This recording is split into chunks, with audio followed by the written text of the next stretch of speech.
meron tayong bagong friend, si Ate Lilian. 2 beses si kinasal. Ngayon ang problema niya, paano niya makiklaim yung benefit sa SSS nung pangalawang asawa niya na patay na? Eh, ang problema nga, 2 beses siya kinasal pero hindi siya annulled sa una. Naku, problema nga yan. Kuya Alan, tulong!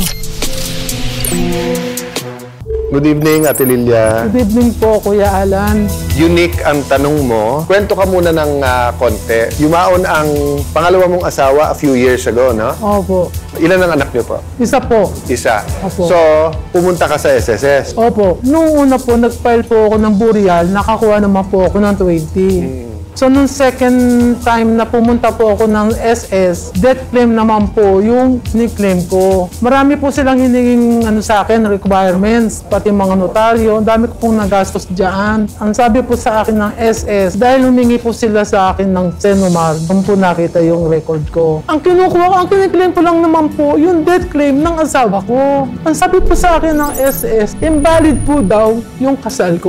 Hindi po daw ako qualified na claim ng death claim ng asawa ko.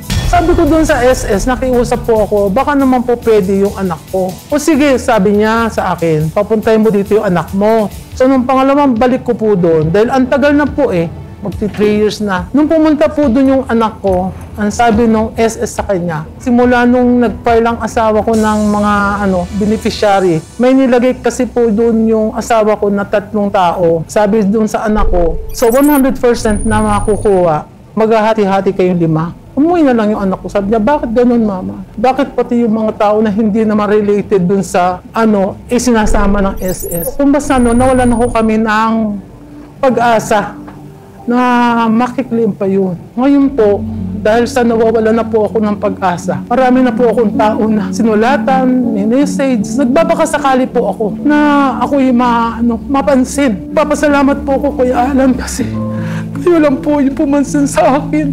Pasensya ka na, Ate Lilia. Minsan, siguro yung unang lesson sa atin ito, ang mundo minsan kasi either masyadong legalistic o masyadong mapaghusga. Kasi nga, yung Senomar, ang ibig sabihin nun Certificate of No Marriage.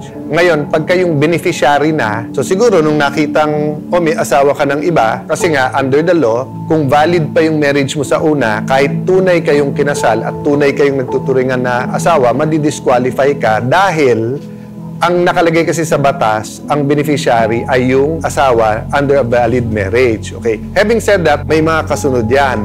Kung ma-disqualify ulit yon, mapupunta na ngayon dun sa sinulat niya. Yung ginawa ng show and ni Kuya Larry, after tignan lahat, papasok pa rin dun sa anak mo dahil dinesignate pa rin nung asawa mo o nung tatay niya yung anak mo, di ba? So, Larry, what happened nung nga po, bumalik kayo? Kuya Alan, gaya po sinabi niyo po, talaga po yung anak niyo po yung qualified. Binigyan na po ng form yung anak niya para fill upan at isubmit to sa SSS. At pagkatapos po, kailangan niya na bumuo ng account sa SSS para doon yung bank account. Pero pumasok as yung secondary beneficiary or as a designated? As secondary beneficiary po, kanya pong anak.